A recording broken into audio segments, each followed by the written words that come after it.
Hey there, it's Twyla. I am going to do the For the Guys video today. I'm very excited about it. I've been preparing for a few days.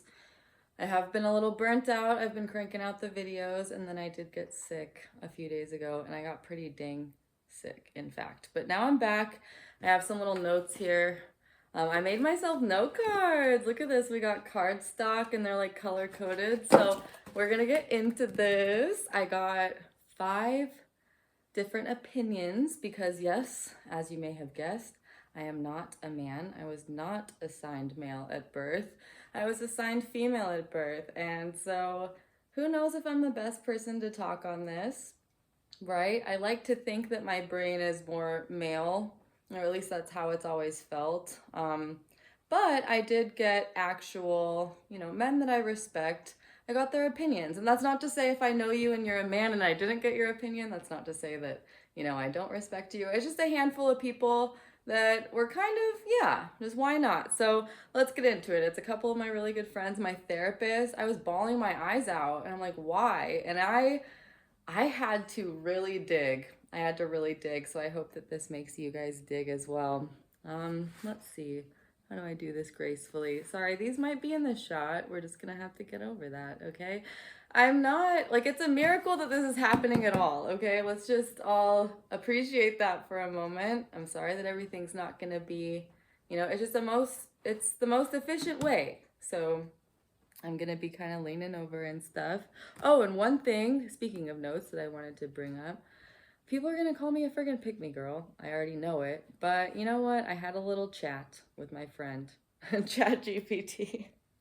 And they reminded me that it's quite different to adapt rather than conform. Because I brought up to Chat GPT here, I said, am I a pick me girl? Like, I do genuinely feel like a tomboy, and I always have, but I do still enjoy getting dressed up for a date occasionally or like a job interview and kind of using that to your advantage because your appearance is a tool. People are kind of kidding themselves. I don't know why Ping Pong's licking her bed, sorry. Right on cue with the video starting, but we're just gonna continue. So yeah, but basically the general, that's really bothering me. Hey, that's enough of that. That's enough of that. Please. Please. I don't know what to do about that. I will, yeah, thank you for listening to me. You're the best girl, you are. You're not in trouble. You're the best girl. Thank you for listening. There's no way to tell her that I'm recording, to be fair. So, but yeah, basically the general distinction is a pick me is kind of like all for image. And if you actually like that stuff and you kind of just adapt to, yeah, where you're expected or you maybe can use it to your advantage, not necessarily in a manipulative way. Like again, an appearance, your appearance is just a healthy tool to use. It can become unhealthy. It can certainly become an unhealthy obsession, right? But yeah, so I just wanted to touch on that because honestly, I already kind of feel it coming, but ChatGPT said I was golden and so did Ping Pong. So, but yeah, I'm back to do this. I've been chewing on this for a few days. I asked a few of the core men in my life, and this is what I've gathered. Um, we hate each other. Oh, I said it. I ripped the band-aid off. Okay, this is gonna be hopefully a very helpful, optimistic video, but we gotta get into some heavy stuff, unfortunately. So buckle your seatbelts because, guys, we are at a war with ourselves, and as a result of that, each other. And we just want to pin it on whoever we can. We just want to throw it over there. But we're not throwing it over there. We're throwing it onto them, onto innocent people, whether that's men, women, even the non-binary people. Like, no one's exempt. In fact, we throw it on them a lot just because we don't understand them. And so, things or people that we don't understand, like my family doesn't understand me, so it's easy to scapegoat all of the trauma, and sometimes it's generational trauma, right? It's easy to just toss that onto someone. And that's the key word really for that person. It's just toss it over there, don't want to look at it. But this other person catches it, or it's, and it really weighs them down. So we have to be so careful. We have to be so careful with our kids. But yeah, I've gathered that we hate each other and we scapegoat each other. And this is a huge problem, and I want to talk about it. And I want to kind of frame it around repairing our relationship with the divine masculine, because there's all these videos about the divine feminine, right? But there's not as many about the divine masculine. And as I took this to my therapist, this topic that I wanted to cover, that was the main thing that I got from my therapist was, there's a time and a place for anger and, men's rage, women's rage. It's all essentially for survival when you really break it down. We'll get into that in a bit, but the hate is just not understanding ourselves, not understanding the world around us. We have a huge problem because we've pinned each other on each other. And wait, does that make sense? We're pinned on each other, essentially. And, in case you haven't noticed, we have to, okay, talking about this in 2024, almost 2025, is such a delicate dance, but it truly is for our survival, right? We have so many men and so many women, non-binary people, everyone just shutting down. Some people are reproducing, but there's a lot of people out there that have just decided to kind of give up. So this is, not that the world is at risk of, humans aren't at risk of going extinct anytime soon, quite the opposite, in fact. But yeah, this is still a huge problem because even if you don't plan to reproduce, we still need connection. We need each other.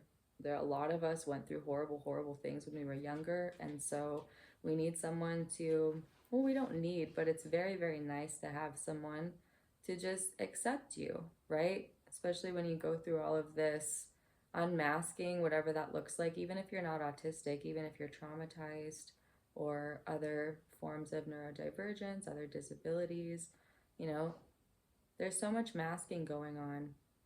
And I think with the internet, it's becoming more and more apparent, and we're unintentionally giving each other the cheat codes. We can break down each other's behavior just like I'm doing now, right, on YouTube, and it just depends who you choose to listen to. We can brainwash ourselves, or we can open up the conversation, such as this one, where hopefully people in the comments will share your 2 cents, and we can civilly and respectfully have this conversation because this is so important. I think you guys would agree. So let's get into it, shall we? A lot of our parents failed us in very serious ways, and we need to feel that. We're all in so much pain.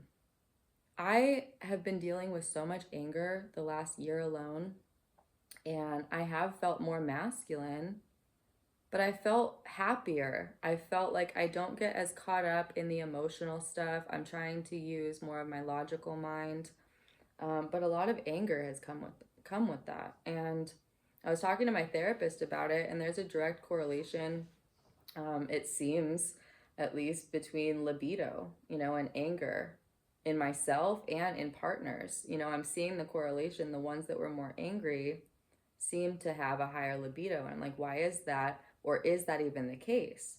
And as we got into it, I realized that there are guys out there that don't display outward anger, but they're still capable of that anger. And that's the key. They still, because for me, being safe with a guy, I had the realization that did involve anger.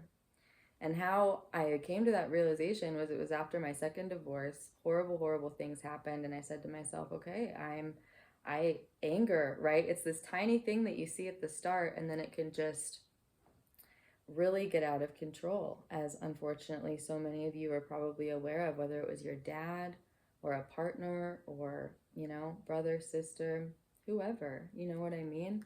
But we're all in so much pain fundamentally, and it has caused loneliness, betrayal, regret, feelings of neglect.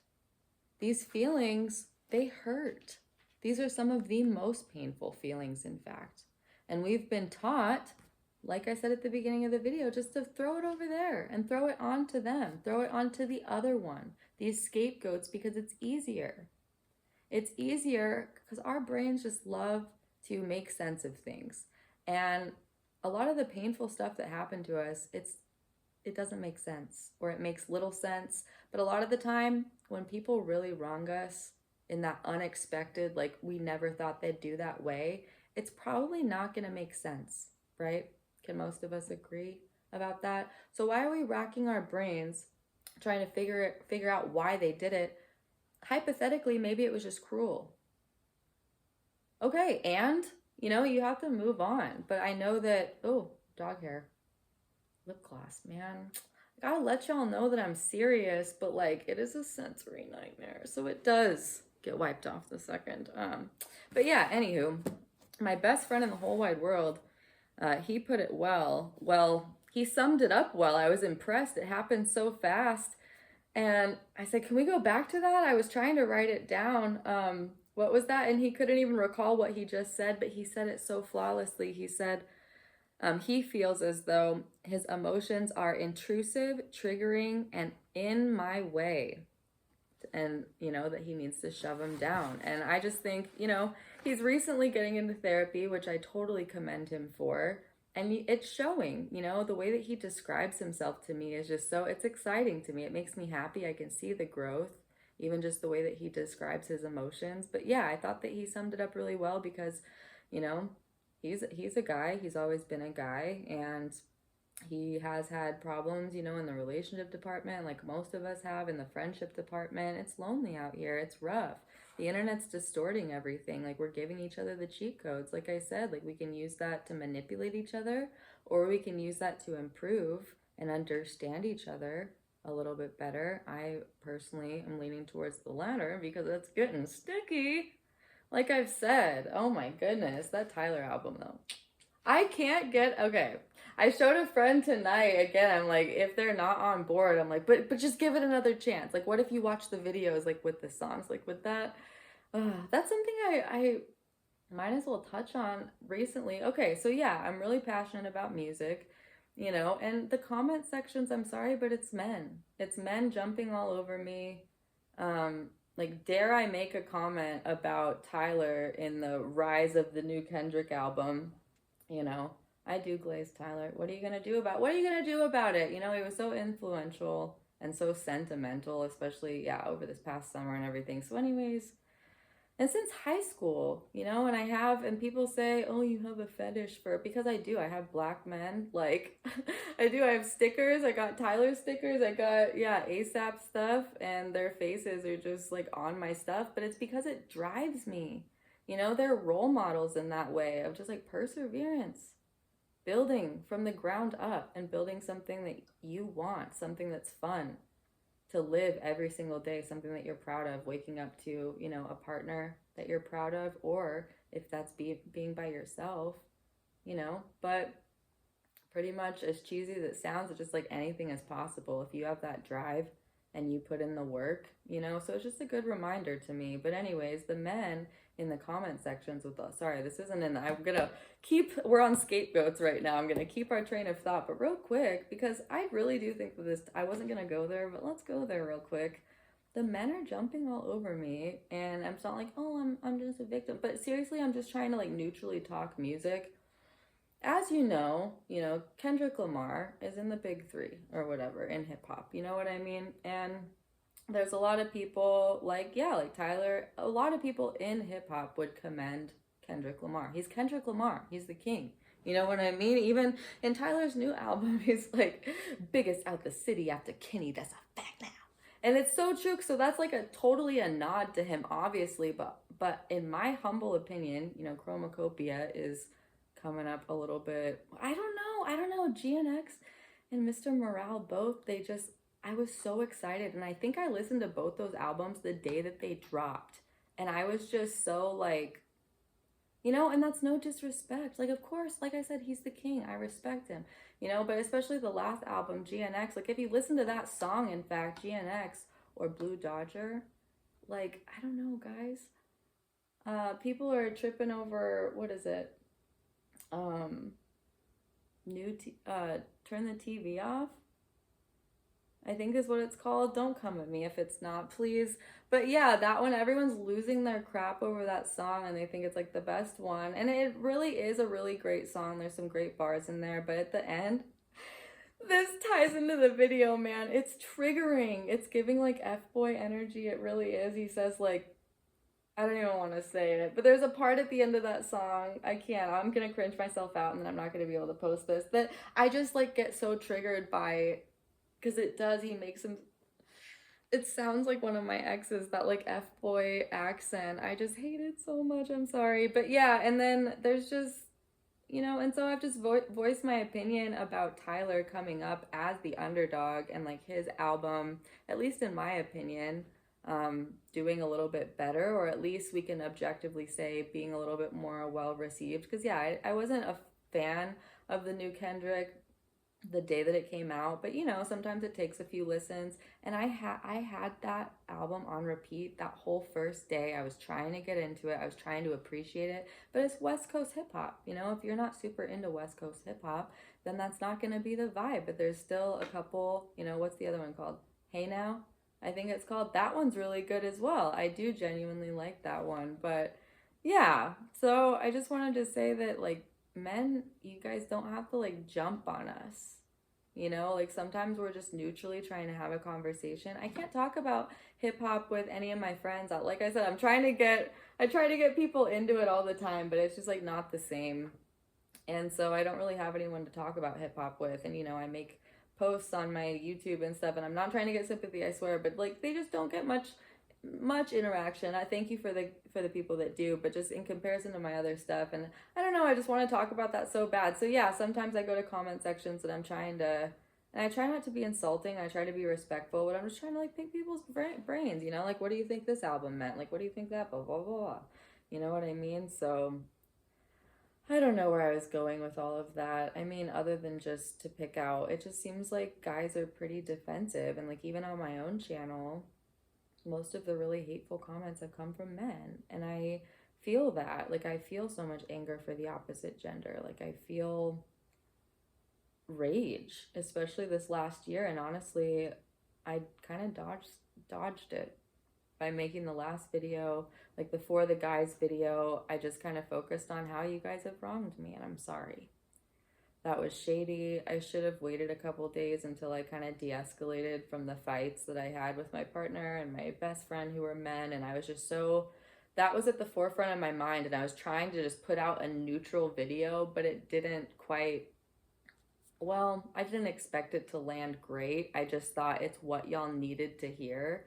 But I was wrong, and I'm sorry. It was way too harsh. It was just, we need to meet it with more compassion. So I'm just asking you guys, like, please just lower your defenses a little bit, and I'll try to do the same, because mine are just as high, if not higher. That's why I kind of wiggled my way out of confronting this stuff and knowing that my brain does work in a more masculine way. With different therapists, we've kind of worked on pinpointing it, and it seems like, you can't really tell, but it does seem like it's about like at least 70% more like logic, more facts, more, and of course I'm not just flawlessly logical, that's not what I'm saying, but I just really relate to the guys in that anger, and you don't know what to do with it. And I hurt so many people, and I burn bridges, and I isolate myself, and I cause a lot of my issues just because of my anger. And it's, my therapist said it the best. He said, we've made, men into a bunch of hammers. Well, people, we can say into a bunch of hammers, and the world is the nail. And I didn't catch that until the next day. Or I'm sorry, later that day. I was driving home after running another errand and everything, and I had been chewing on that. I'm like, man, everyone is a hammer and the world is the nail. And we're just taking it out on the world. Like, we are so aggressive because we have so much anger, and and it doesn't matter who they are. It doesn't matter if they're innocent, no one's exempt. And that's where it becomes really problematic. So it's time to take accountability. These are generations of trauma. And so enough is enough. You have to, because anger is, this is from my therapist, by the way, Anger is domination instead of partnership. And, you know, families are really bad examples of relationships sometimes. They're really bad examples of marriage, bad relationships. I'm sorry, our families, I just got like a trauma freaking. I hate that. The freaking Men in Black. I do. I just etch a sketch. That stuff just goes right out the second I get kind of triggered. And I can hide it on the outside pretty well, which you shouldn't, right? But I'm just, but yeah, my brain kind of just goes kapooey. So sorry about that. But yeah, our families aren't the best examples of relationships and commitment and just overall longevity of a relationship, right? A lot of our parents, at least that I'm talking to, my peers, a lot of our parents split when we were in middle school or high school at best. You know, I commend the people that stayed together for the kids, but is that really good either? You know, that's a whole nother can of worms. Let's get into this one, shall we? But yeah, I'm sorry for dodging the last video. I did really, you know, I have a lot of anger and I broke down and I realized that I have a lot of anger towards men because, especially the last year, it was military guy. Don't get into the can of worms. Don't get into the can of worms. Basically, autistic, right? Multiple disabilities, not great. Genetics will just objectively say that. And so I've always, you know, I feel like most people want kids, even if we accept that we can't have them. And so I had given up on ever being a mother, even though I love kids so much. But I just kind of gave up on that.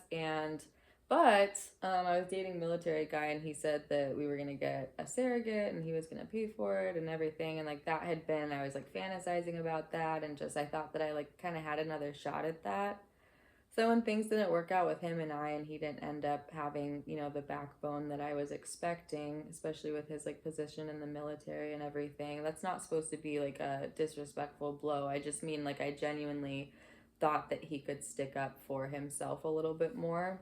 But yeah, so anyways, I feel like he kind of took that from me. And I can say that now calmly.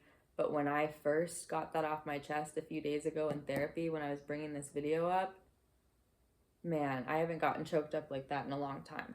I don't know why I just never talk about that. I think, you know, all my friends are having kids and stuff, so I just congratulate them. But, you know, that's always been a desire that I've just kind of shoved down. And then I thought that I had a chance at it. And then it was just, you know, of course he didn't rip it away. That wasn't his intention. I'm going to get into that in a bit, that like these aren't people's intention. You know what I mean? It's rarely their initial intention. Sometimes it is, but especially with our family and stuff, it's rarely their intention, or someone who wants a relationship with us.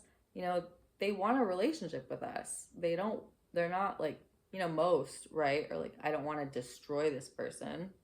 But yeah, so I just wanted to kind of apologize all in all. But passion and anger can be used for either destruction or creation. And we're going to get into kind of how to harness that and how to kind of, I don't know, wield the sword, if you will. That sounds so cheesy, I'm sorry, but like it really is, you know, because we're gonna get into like the warrior poet and things like that, and we really do need to have the strength but also the vulnerability, because they really do go hand in hand. And just as a woman who is attracted to men, you know, I'm attracted to men, women, non-binary, it doesn't really matter, but I am really attracted to men still. That's embarrassing to say. I'm sorry. I'm trying not to put disses in here, but you know, you guys have to understand that on the girls' side of YouTube, you'll get shamed for saying that, like, quit giving them power, like, blah, blah, blah. And I'm like, well, you know, I love that yin and yang. I really love the a solid masculine energy so I can be in my feminine. And it's just like, you know,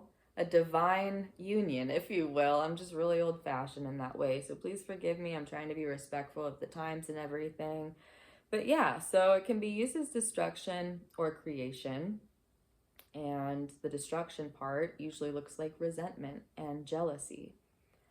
And the creation part is more, you know, making a life together, making babies, making progress, right? Laying a foundation together.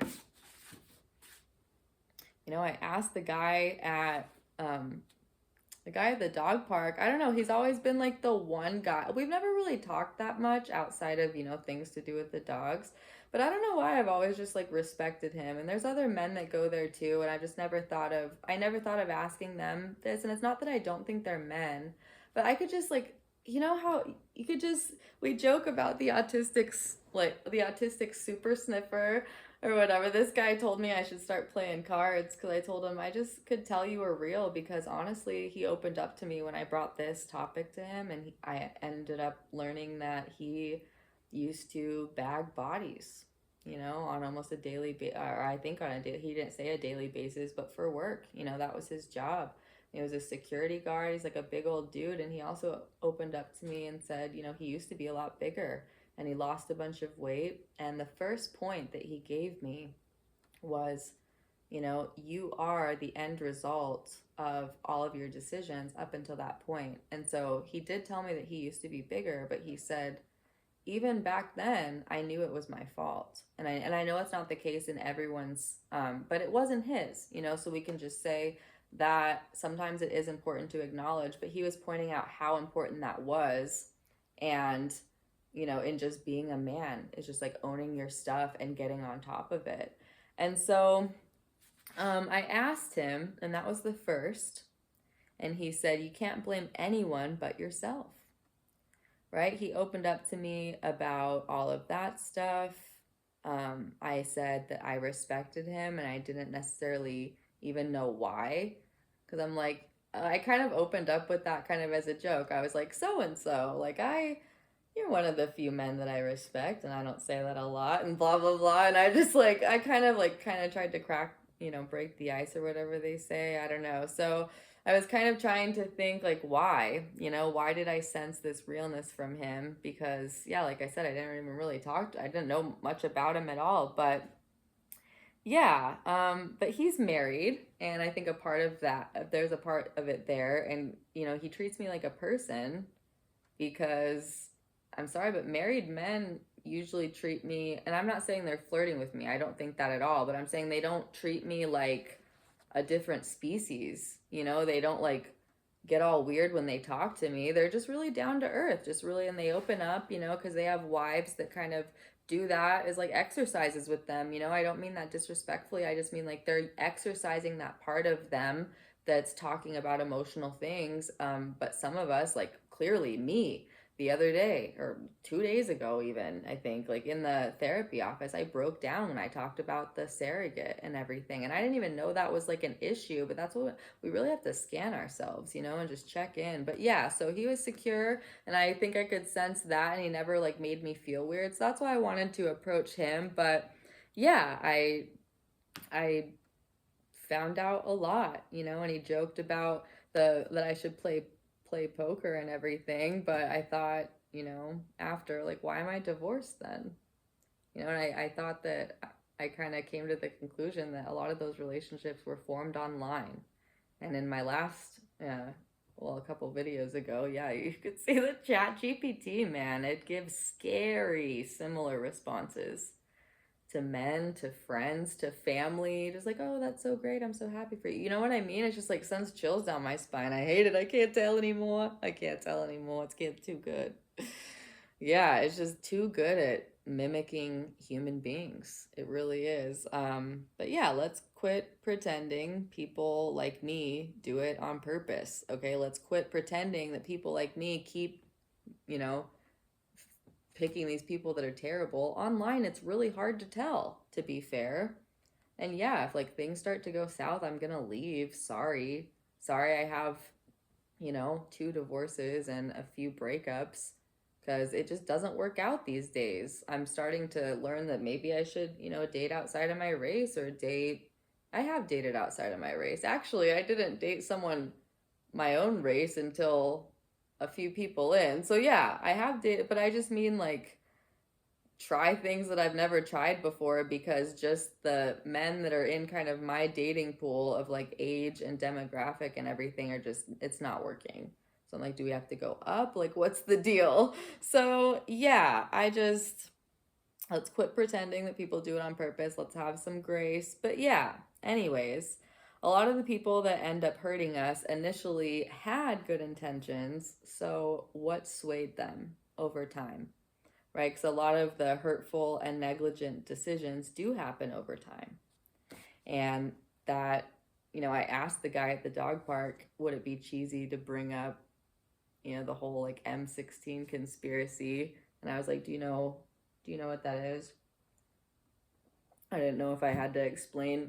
I'm not sure. We hadn't really talked about weapons or the military or anything. We were just at the dog park, so I was like, are you familiar with what that is? And we started to talk about it. And I said, would that be super cheesy to tie that into the video? And he's like, how do you plan to do that? And I said, well, I've been having this like parallel visualization, if you will, that, the parents that sent us into the world without emotional skills and without communication skills and even just life skills in general, it's kind of like the Army ordinance in Vietnam with the M16s. Because the experimental ones, right, the X M16s, the E1s, those ones didn't have a chrome chamber, and those ones didn't have a cleaning kit, and they did some shady stuff with the powder. You can go watch videos or read articles about what happened with the powder and how they filled it with the ball powder, and then they couldn't, like, because okay, so let's rewind. For anyone not familiar, basically there's like a bunch of different makers of weapons and firearms, and the Army or whoever needs a weapon will kind of tell them what they need out of the weapon, and then all of these companies will design said weapon, and then you'll choose and you'll pay for it and whatever. So they did that, but they either fudged some numbers, or they just completely, well, let's get into that in a second. But it's kind of the same, they knew that this weapon was not going to work. They knew that it had, I'll see how much we have time to get into, but basically, to fill you in, they knew that it had over a 50% fail rate when they used the ball powder, rather than, I think it's called IMR. The IMR, it shot, almost flawlessly, and the accuracy and all those spec sheets, like, it passed. Because it said, you have to have a certain muzzle velocity, like blank, feet per second, or you have to have a PSI of whatever, and the gun has to fit that. So anyways, they fudged some numbers. This powder gunked everything up. The maker of it, this Colt guy, lied and said the guns clean themselves. They don't. But long story short, people in Vietnam died. So many of them died. So many died. And there's actually footage that still exists to this day that you can watch of soldiers saying that they watched people just going around picking up M16s and throwing them down because all of them were jammed, because you couldn't clean them. They didn't have chrome lining. There was just a lot of flaws with it. Like, they would get hung up, like the flash hiders. There was a 3-prong on the E1s, and then it wasn't until they came out with the A1s in, like, I think it was like 67-ish or so, yeah, that they had the bird cage. But yeah, they would get hung on everything. They didn't design them for the jungle at all. I don't even think it was until, like, it was later. It was like closer to 1970, I think, when they put, again, don't quote me on this stuff, but like, I think when they put those drains, like the drain screws in. So they just weren't built for the humidity. They were heavy. They didn't come with cleaning kits. The soldiers were writing home, requesting like gun lube. It's so heartbreaking. They were requesting lube and the cleaning supplies because they knew people were dying, and it was almost 2 years. The E1s came out in 64, and they didn't catch on and put a stop into it until, I think it was like 66. It was over. It was like, I think it was, yeah, it was a little bit over 2 years, I want to say. And it's just horrible how many people died. But the parallel, you guys, is, people's parents, you know the consequences of sending your kids out into the world without the tools that they need. They could hurt other people. They can't defend themselves. And so many people are you know, like in Vietnam, people actually died, but how many of us are kind of like spiritually or metaphorically dying, you know, because it's just, we've given up. We've kind of pulled our own life support, just like, I was talking to someone today, like theoretically, you know, with all the VR stuff, how many of us would choose to live in a simulation if we could? Well, we already technically, you know, that's up for debate. But I mean, like an actual where our bodies are kept alive by a machine and we can exist somewhere else. How many of us would do that? Because, especially talking to my guy friends, it's a huge issue because girls, like I've talked about in previous videos, you know, their standards are going up and guys' standards are going up. We're all telling each other how bad, you know, each other are, and we're just shutting each other out more and more and more. And now we're like this far apart, you know, and at least can we just look at each other? Can we at least just like start to talk about it? We don't have to be here, but can we at least, because guys, it's getting, aren't you lonely? Aren't you lonely? Speaking of which, I think you need a hug. Glad you're here. It means that you want to better yourself or learn, you know, both of which are appreciated. So yeah, not to go off on a rant like that, but we started talking about the powder and the pressure and everything that went into the whole conspiracy. And he's like, how the hell do you know all of that? And I said, it's the autism. And he said, for real, that's like, what did he say? He said it was some gun dork shit. I think was his quote, but yeah, so I kind of took that as a compliment though, because I can't really talk to anyone about, because I got into it because of the conspiracy. It's not so much like the weapons and everything. Like, I don't know. I feel like that's kind of similar to like modesty. Like, I think that you should be modest with your weapons. You know, I don't know. Seems like everybody who talks about weapons and firearms on YouTube, like has to show them, but I don't think that's necessary. You know, I've got one right there. I've got one right there. But we don't have to show them, you know. I mean, you can if you want to, but I'm trying to be respectful because they are not always seen as the best thing. It's super traumatic for a lot of people. They've had horrible, horrible experiences, you know.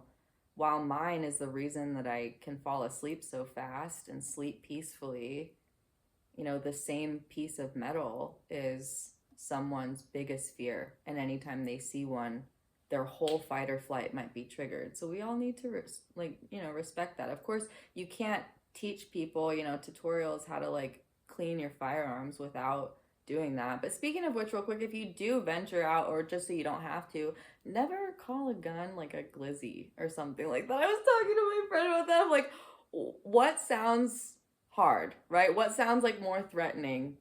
Watch out, I have a Glock in my purse, or watch out, I got a glizzy in my purse. You know what I mean? And the other ones you'll get busted for. Oh my gosh, do not say clip. Do not say clip. You will get hung out to dry. And I know that because people in like the gun community that don't even know each other have just brought that up in conversation. That's how much they can't stand it. So don't say clip. You know, there's other little things that people will pick you apart about, especially online. But honestly, if people are picking people apart, I don't even engage because I know that, you know, I don't know everything about that. And I don't even step foot in that. Like, I'll talk about music, but I do not try to talk about weapons or anything because all you, like, Call of Duty gun enthusiasts, sorry, shots fired. No pun intended.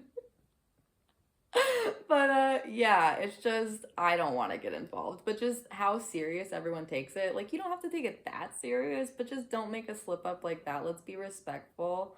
But yeah, I basically just wanted to tie that in. You know, hopefully people see kind of where I was going with that and like the vision, because I'm gonna tie it back in later, because I really do think that I have something there. There is something about kind of a more covert, behind the scenes. It would have had to be fudging numbers, fudging signatures. You know, there was like some switching, or just like looking the other way. You know, no matter who did it, it was these things are impossible to, you know, point the finger on. The Army Ordnance Department ended up, you know, they did get charged for it. You know, they did confirm that it was criminal negligence, you know, after the fact. But still, this is super serious. But these things that happen little by little. I just posted something earlier. I wasn't going to bring it up, so I have to think about how to be careful about this. But there was someone who got retaliation, and it was very intentional, you could tell.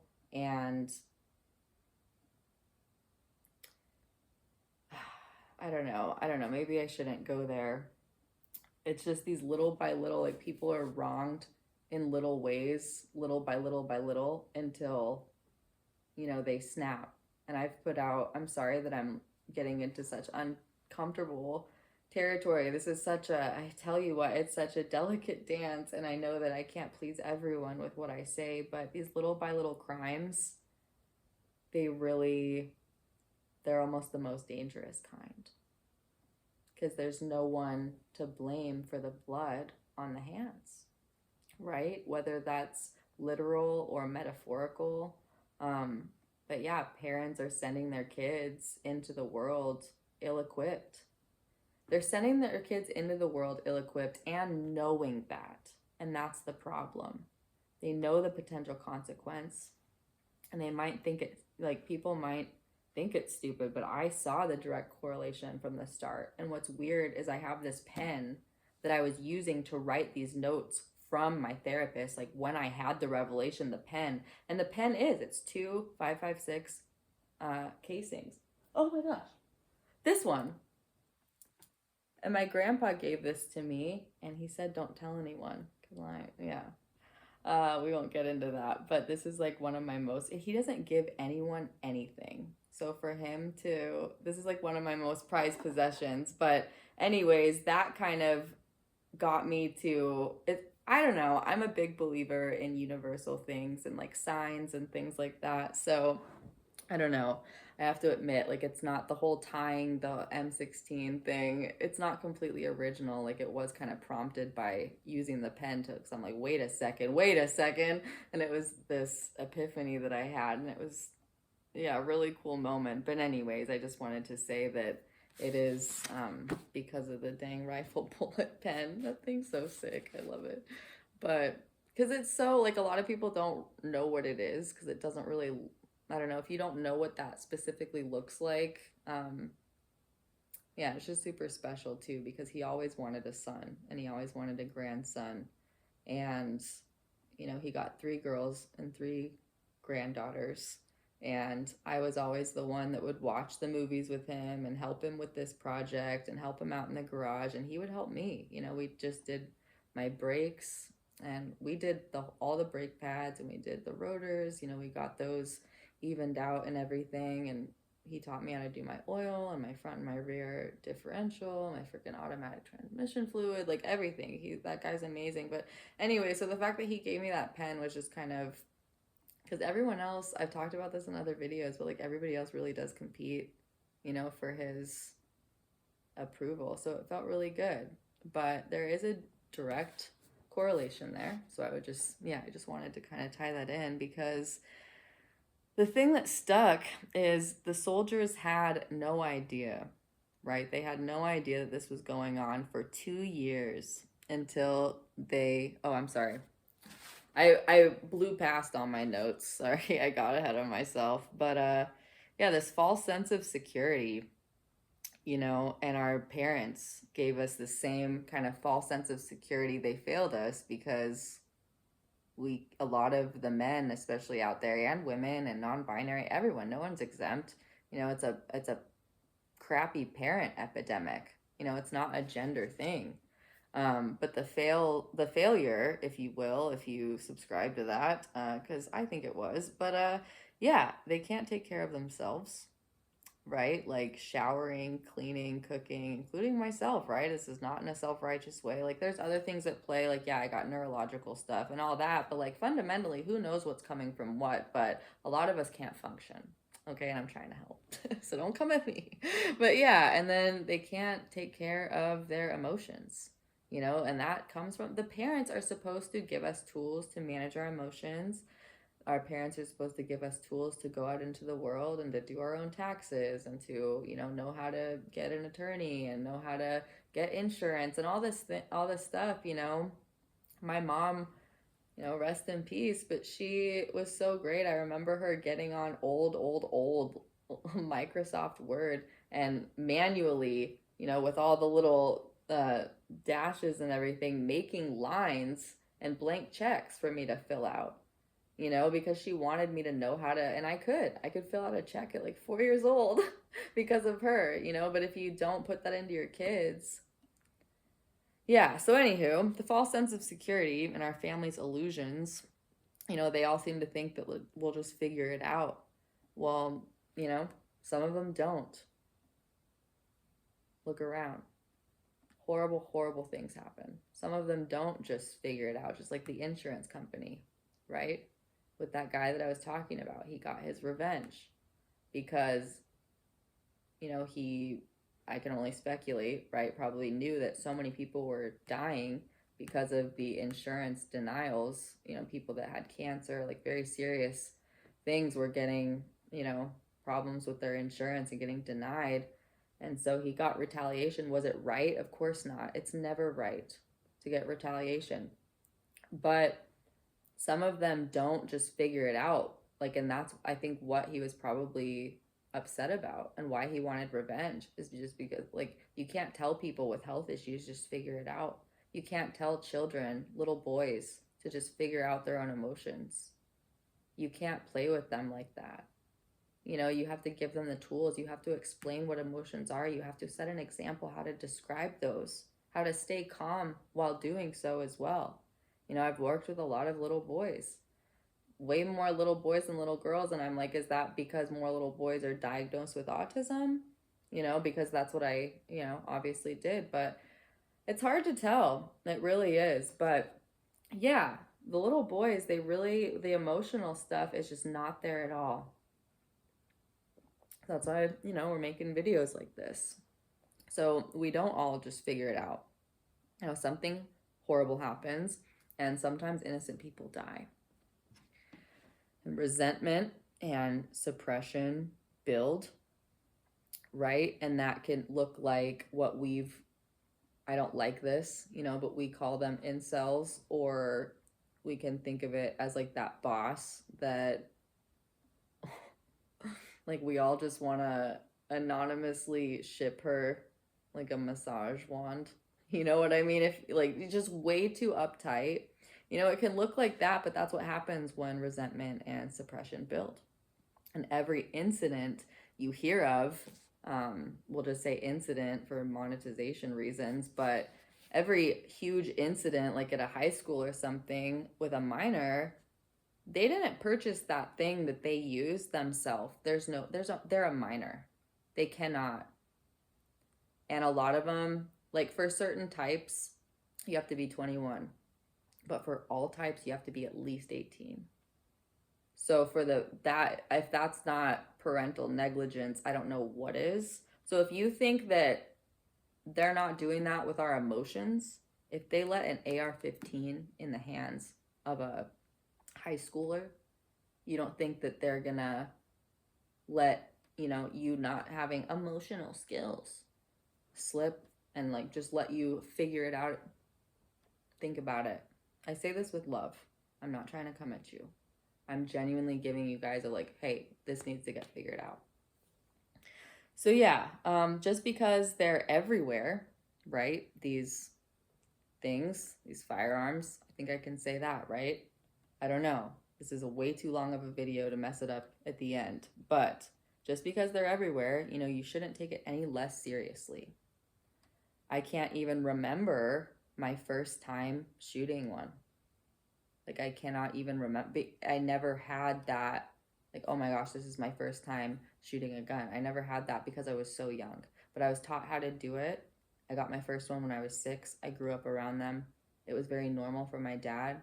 It was also very normal for us to, have deer hanging upside down in the garage, split open. That was my normal. And it is normal. It's not, it's normal for some people. Where I lived, the lifestyle that my parents had. And so, yeah, but not everybody has that.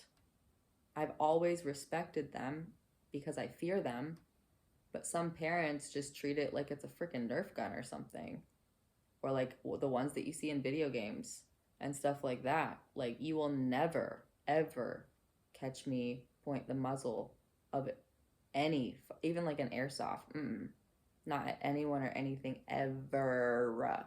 That's always the first rule in any kind of safety course. You know, never. And like guys, you know, oh, there's my timer. I better wrap it up.